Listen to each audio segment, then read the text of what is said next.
กับสบายดีFCหมดทุกคู่ทุกคนเนาะคลิปนี้เขาชิมาตอบ FC เนาะถามเข้ามาหลายทุกคน FC ถามเข้ามาหลายว่านกต่อนะไซส์ตัวแม่หรือว่าตัวผู้เนาะคลิปนี้มีคำตอบเนาะไปเอานกมาก่อนแล้วจึงมาอธิบายให้ FC ทุกคนฟังเนาะว่านกนี่ไซส์ตัวแม่หรือตัวผู้ว่าเวลาไปต่อนี่ตัวแม่กับตัวผู้นี่ต่อนี่ตัวใดมันลงดีกว่าเนาะนกป่าลงดีกว่าเนาะ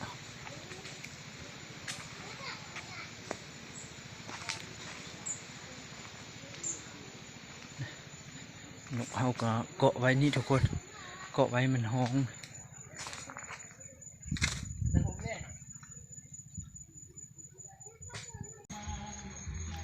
เนาะเสียวนกลงมาทุกคน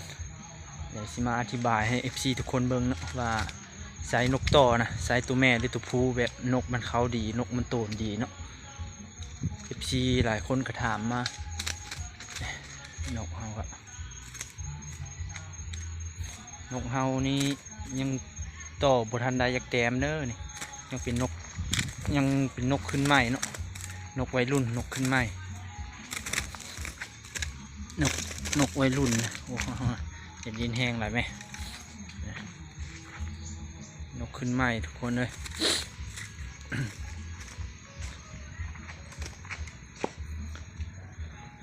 พี่ถามใช้นกได้ทุกแม่ต่อได้บ่นกแม่ก็ได้เนาะแต่มันก็บ่คักนกแม่นะเป็นนกแม่บ่คักปานใดทุกคนเลยมันบ่เท่านกนั้นเนาะ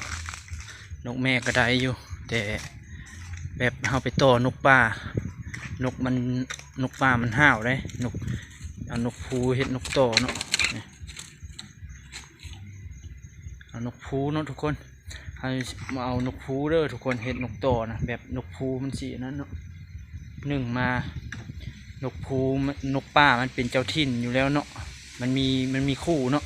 เอานกพูเอาไปเกาะมันห่วงนะมันห่วงนกแม่แล้วก็ห่วงถิ่นมันก็มันก็โตนง่ายแค่เอานกแม่นี่ก็บ่ปานใดบ่อยากแนะนำเนาะบ่อยากแนะนำเนาะเอานกแม่เนาะต้องนกพูเนาะแบบมันไปแบบคือเข้าไปถิ่นอื่นเนาะไปเจอเจ้าถิ่นเนาะมันก็เจ้าถิ่นมันก็ห่วงถิ่นมันเนาะก็คือนกก็คือเดี๋ยวเนาะ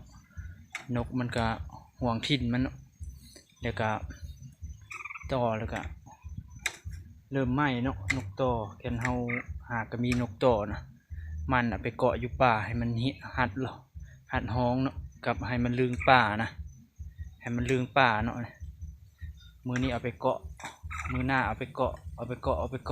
ให้มันลืงให้มันโบยานเนาะเวลาเอาไปต่อมันก็นั่นเนาะมันก็ลืงป่าไปเกาะมันก็ห้องเลยนกป่าก็มาเนาะนกป่ามามันก็ห้องใส่นกป่ามันกาตอบนกป่ามันก็โบยานนกป่าเนาะแต่มันลืงป่าได้เอาไปป่านะ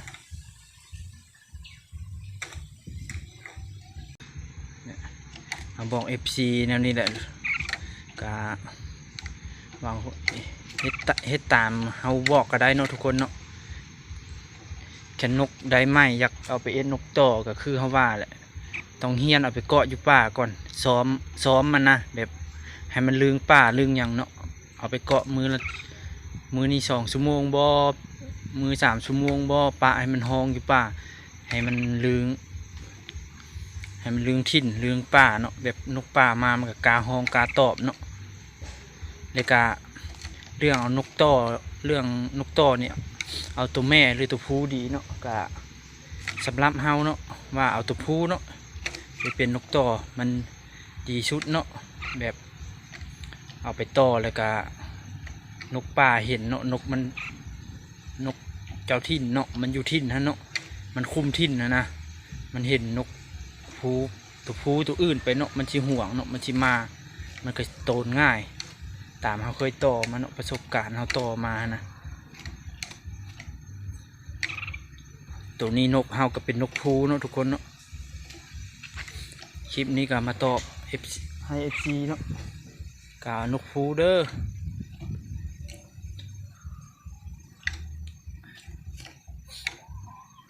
ตัวนี้มันหอนยาวหอนนะเนาะงามเนาะตัวนี้เฮาก็ไปเกาะป่า2-3 เทื่ออะไรตัวนี้ถือว่าไซส์ได้เนาะห้องดีอยู่ห้องดีอยู่แต่ยังเป็นนกยังอ่อนเนาะนกขาก็ปีนี้ถ่ายโคนปีนี้เนาะก็ยังมีอีกตัวหนึ่งอยู่ทางหน้าบ้านตัวนั้นก็ห่างกับนังยาวทุกคน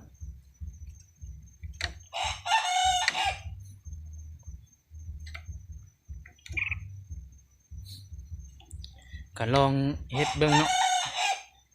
ลองเฮ็ดตามวิธีเขาบอกเบิ่งเนาะ FC ทุกคนก็ถามมานกเก่านกตัวผู้นี่แหละนี่แบบเฮาเนี่ยนกผู้เนี่ยนกแม่เขาก็เทื่อหนึ่งเขาก็เคยเอาไปต่อเลย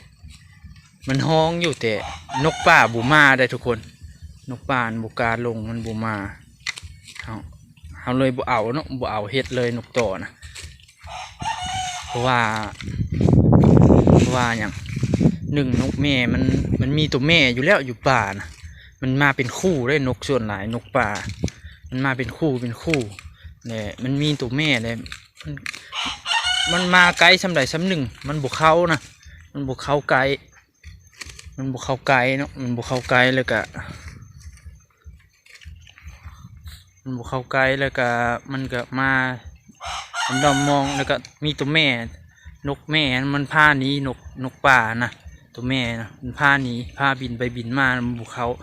คือเอาตัวผู้ไปนี่ผู้กับผู้มันห่าวเนาะนกป่ามันห่าวเลยมันห่วงตัวแม่นกเฮาออกไปนกต่อเฮากับมันก็ห่าวนะมันบ่เจอนกมันก็เจอนกป่าครั้งแรกนะมันก็ห่าวเสียเดียวแหละนกป่าก็มาโตดนะ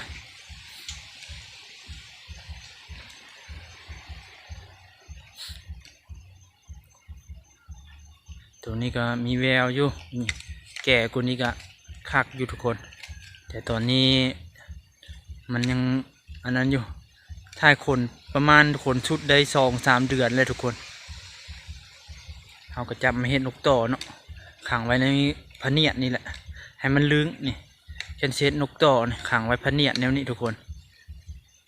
ขังไว้พะเนียดให้มันลึงมันนั้นเนาะแต่การโดนก็เอาออกไปใส่กรงใหญ่ก็ได้ทุกคนแบบมือใดบ่ได้ไปต่อเนาะเอาออกไปใส่กรงใหญ่เลยก็โดนเอาออกไปใส่กรงใหญ่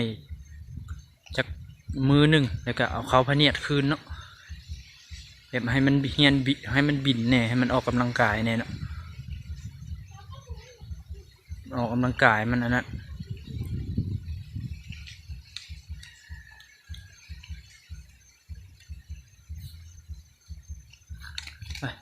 เอาสิเอาไป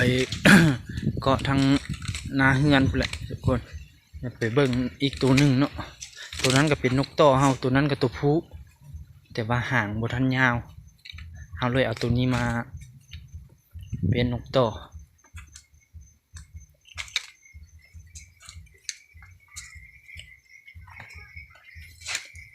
เติมน้ำให้มันก่อน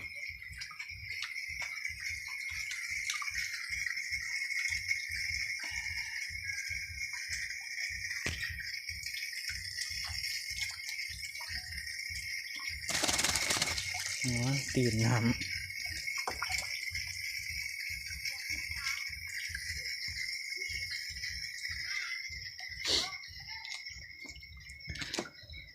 ตามที่ว้าวแหละทุกคนแกน FC ที่เข้ามาฟังเข้ามาเบิ่งกันเนาะก็ลองไปเฮ็ดตามเบิ่ง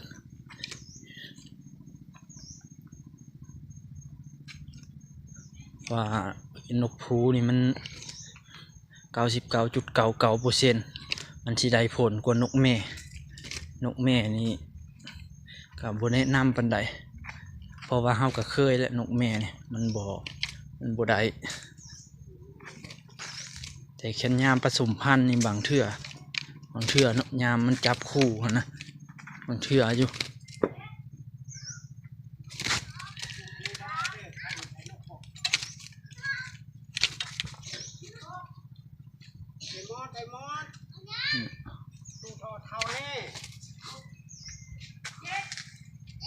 เนี่ย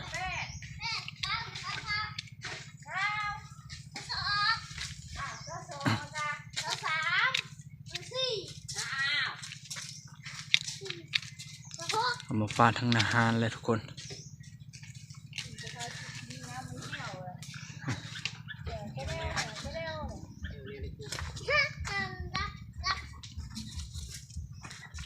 นี่อีกตัวหนึ่ง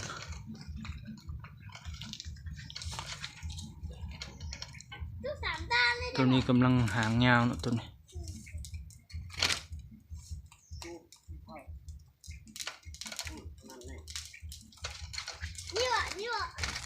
เท่านั้นแหละ โอ้น้ำเมียนี่ทุกคนตัวนี้ตอนนั้นเราเคยเห็นนกต่อเนาะยายมันมาก่อนเอาตัวผู้ดีชุดเนาะทุกคนเห็นนกต่อเนาะเอาตัวผู้ดีชุดโอ้ลมแห้งแท้แนะนำให้เอาตัวผู้ดีที่ชุดเด้อเห็นนกต่อเด้อทุกคนเด้อนี่เขาก็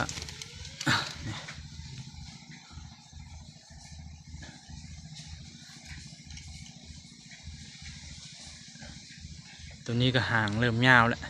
ตอนนั้นเขาลกห่างมันกับบางปีกมันเสียน้อยหนึงถึงแมวควัดตอนนั้นดีแต่แมวเอากินไปกินบ่ได้